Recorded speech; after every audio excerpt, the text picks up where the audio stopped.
നമസ്കാരം. മാന്യപ്രേക്ഷകർക്ക് കൊച്ചിൻ ചാനലിൻ്റെ സക്സസ് സ്റ്റോറിയിലേക്ക് സ്വാഗതം. മനുഷ്യർക്ക് അത്യന്താപേക്ഷിതമായ 3 ഘടകങ്ങളുണ്ട്. ഒന്ന് ആഹാരം, പാർപ്പിടം, വസ്ത്രം. അതിൽ ഒന്നാം സ്ഥാനം ആഹാരത്തിന് തന്നെയാണ്.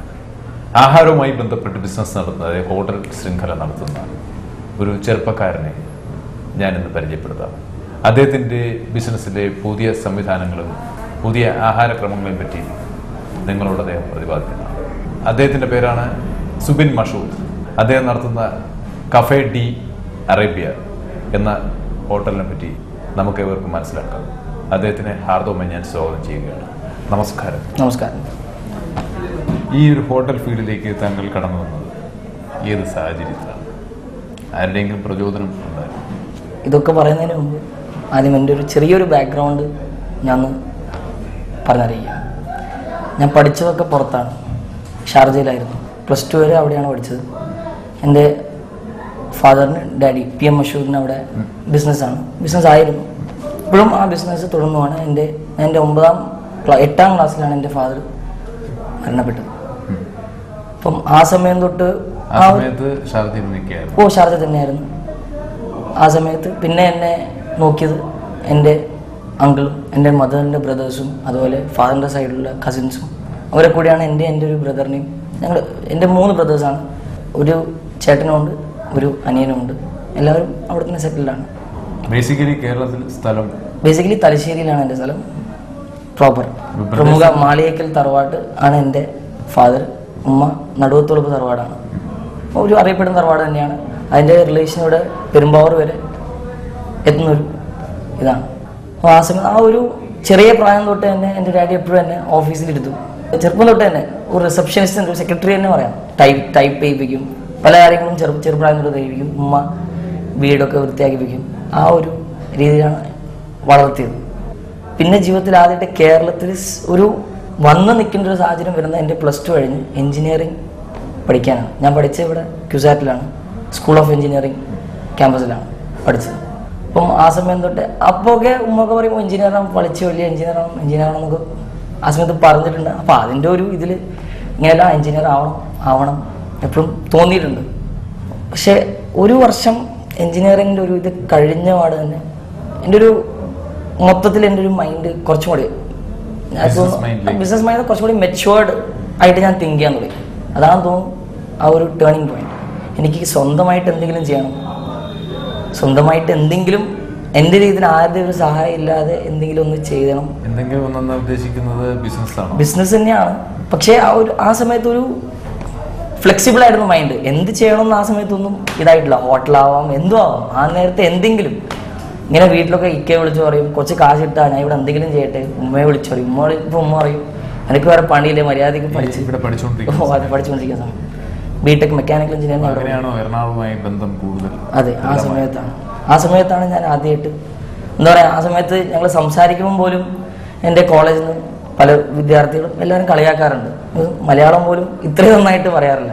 നമ്മളെ വേങ്കി ആ ഒരു തലശ്ശേരി സ്ലാങ്ങിലാണ് പറയാറ്.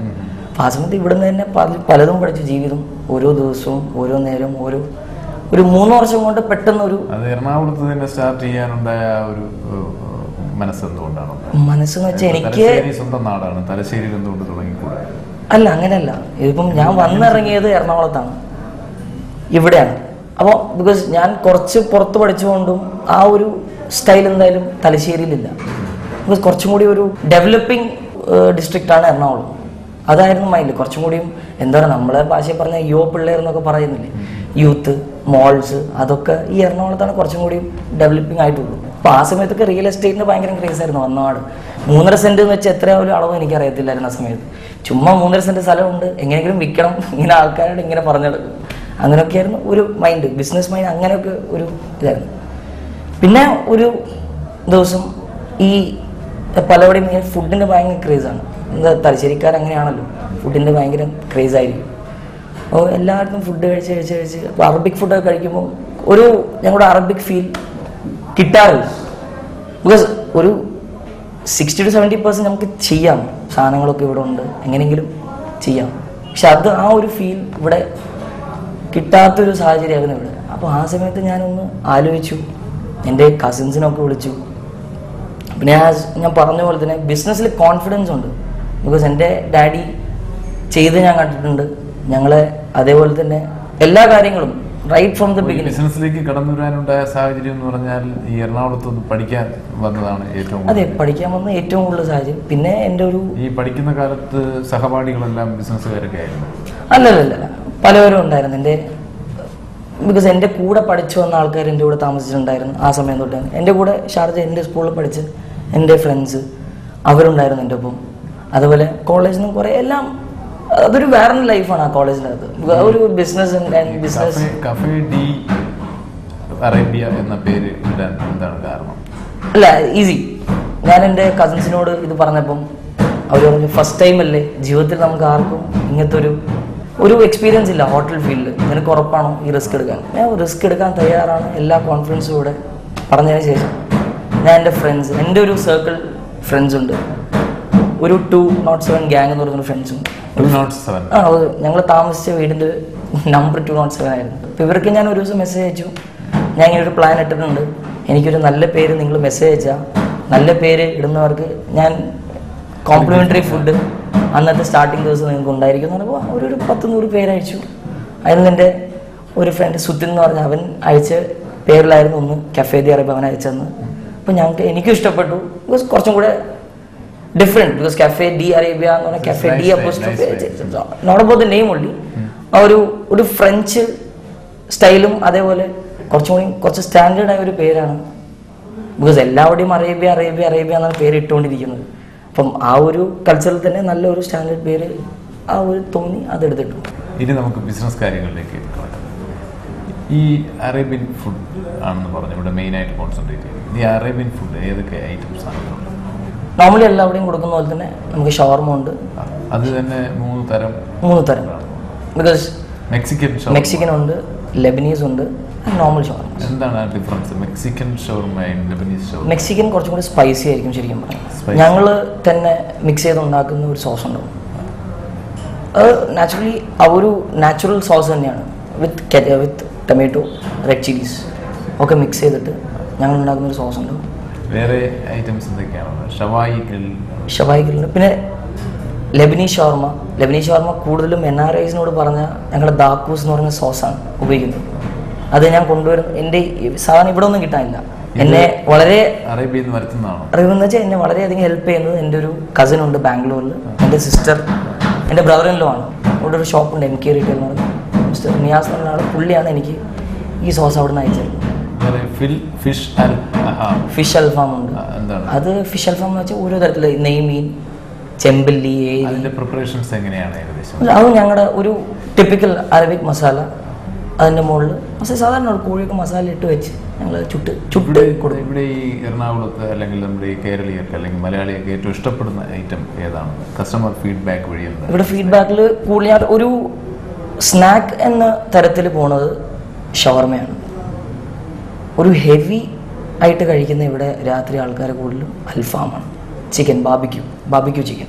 പക്ഷേ ഇപ്പം ഞാനിത് ഇൻട്രൊഡ്യൂസ് ചെയ്തിട്ട് 4 months ആയി. ഫിഷ് അൽഫാം ഇവിടെ ഇല്ലായിരുന്നു. കൂടുതലും മലബാർ സൈഡിലുണ്ട് ഫിഷ് അൽഫാം ഒക്കെ. ഇപ്പോൾ എറണാകുളത്ത് ഈ ഫിഷ് അൽഫാം ഉള്ളത് ഇവിടെ മാത്രമേ ഉള്ളൂ. ഇപ്പോൾ ഇവിടെ അല്ല, ഇപ്പോൾ സ്പ്രെഡ് ചെയ്ത് തുടങ്ങി ഫിഷ് അൽഫാം. ഇൻട്രൊഡ്യൂസ് ചെയ്തത് ഈ ഷോപ്പാണോ, ഈ ഹോട്ടലാണോ? മോസ്റ്റ് പ്രോബ്ലി എൻ്റെ അറിവിൽ ഞാനായിരുന്നു ആ സമയത്ത്. ബിക്കോസ് കരിമീൻ ചുട്ടെടുക്കുന്നതും പൊള്ളിച്ചെടുക്കുന്നതും ഒക്കെ എല്ലാവരുടെയും മിക്ക സ്ഥലത്തൊക്കെ ഉണ്ട്. പക്ഷേ ദിസ് ഇസ് ഫിഷ് അൽഫാം.